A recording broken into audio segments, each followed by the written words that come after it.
Today, I want to talk about the nature and extent of child maltreatment. Most people assume that once we define child maltreatment, we can just look up a number and understand how big this problem is.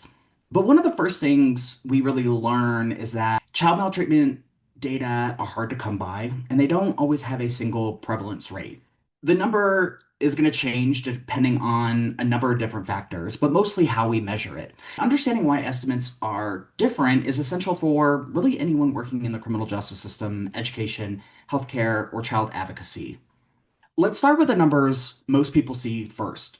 The US Department of Health and Human Services publishes an annual report on child maltreatment that are based entirely on reports to Child Protective Services or Health and Human Services, which it's called here in Colorado.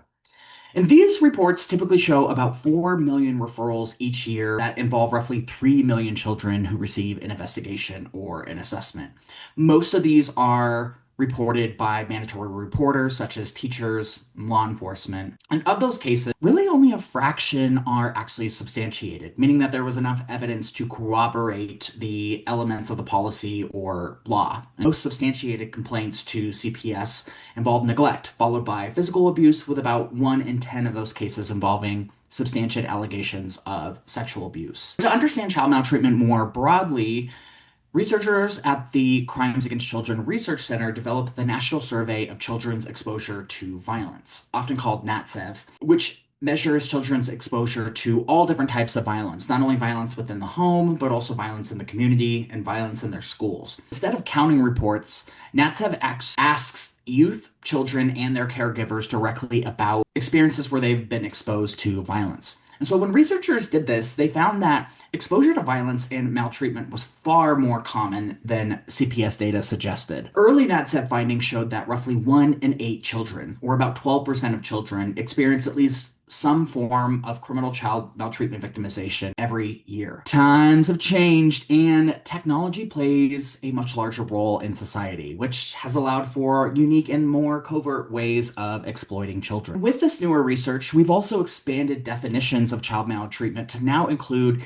tech-facilitated victimization. When we take into consideration things like online harassment, image-based exploitation, or like revenge porn, online grooming, digital threats, these add an additional layer of exposure that traditional child protective systems rarely capture. Studies comparing estimates with and without technology show measurable increases in victimization prevalence once we account for the digital environments that children are spending a lot of time in. According to the most recent national estimates that are inclusive of measures of technology facilitated victimization experiences, the research shows that nearly 1 in 5 children experience some form of child maltreatment every year, and this is true for 1 in 3 girls and 1 in 9 boys. This does not mean that maltreatment is suddenly on the loose and increasing overnight.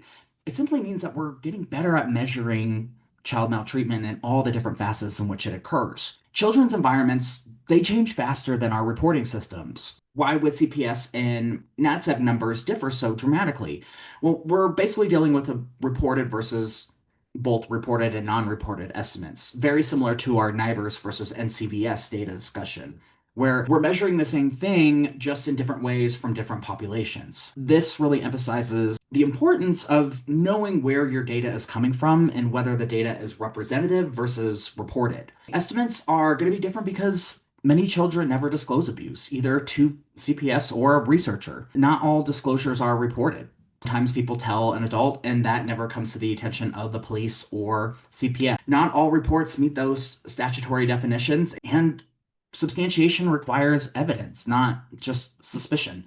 Nevertheless, even with these different measurements, research consistently shows similar risk patterns. The first of which would be age. Age is actually a really strong predictor of child maltreatment. Young children, especially those under the age of 4 years old, experience the highest rates of maltreatment according to the CPS data, particularly neglect and serious physical injury. And this makes sense as developmentally, younger children rely completely on caregivers, and they can't always protect themselves or report harm effectively, or even know that what they are experiencing is harm. Gender is another variable that varies depending on maltreatment type.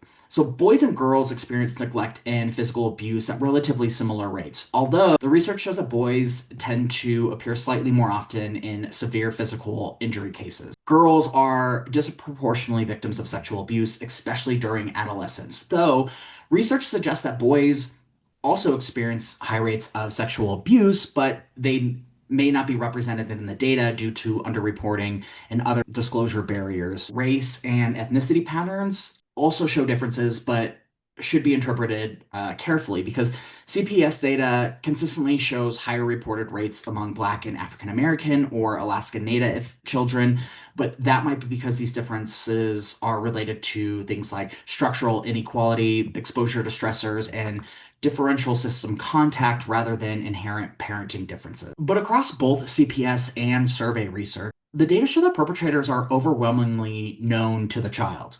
According to the most recent estimates reported by CPS, the most common perpetrators of child maltreatment included one or both of the caregivers, around 91% of these cases. The next most common was a mother acting alone, followed by a father acting alone, and then both parents acting together. The victim's relationship to the offender, however, is different for sexual abuse. And the perpetrators also vary depending on the age of the child. And so, for sexual abuse among younger children, such as those who are 0 to around 11 years old, sexual abuse is overwhelmingly committed by individuals who have direct caregiving access, such as family members and trusted caregivers and siblings. Common perpetrators for prepubescent sexual assault could be parents or caregivers, relatives, siblings, babysitters, close family friends, and even adult figures who the caregivers trust. And this makes sense because younger children are abused within the environments where adults control access, supervision, and daily routines. And so when they are much younger, that 0 to 11, much of their reliance is on those caregivers or those environments where there are adults monitoring their behavior and having access to the children. However, when children become teenagers, they are granted a little bit more autonomy and want more flexibility. And as a result, sexual abuse tends to follow social and relational access and is much more commonly perpetrated by other teens, such as classmates, acquaintances, and even dating partners. This is important to remember when we are talking about child maltreatment, particularly sexual abuse, because we need to be specific about the age range we are talking about. In most states, anybody under the age of 18 is considered a child. And so when we think of children, we think of the 0 to 11, but the 12 to 17 are also children as well, and the dynamics in which sexual abuse happens are much different. Another consistent finding across studies is the term polyvictimization, when one person experiences multiple and different types of victimization. The research shows that children who are exposed to one form of maltreatment are generally more likely to experiencing others, including domestic violence, peer victimization, and also emotional abuse.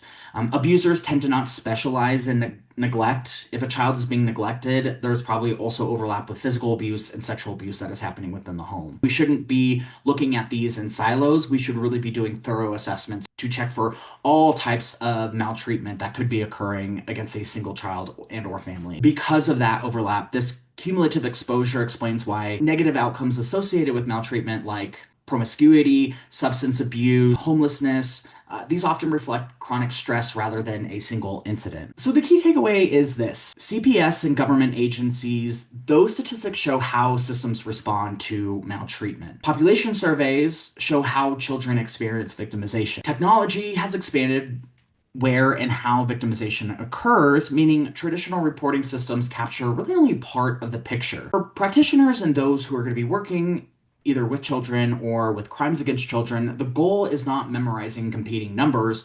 The goal is understanding what each number represents so that the decisions we make are grounded in reality rather than headlines.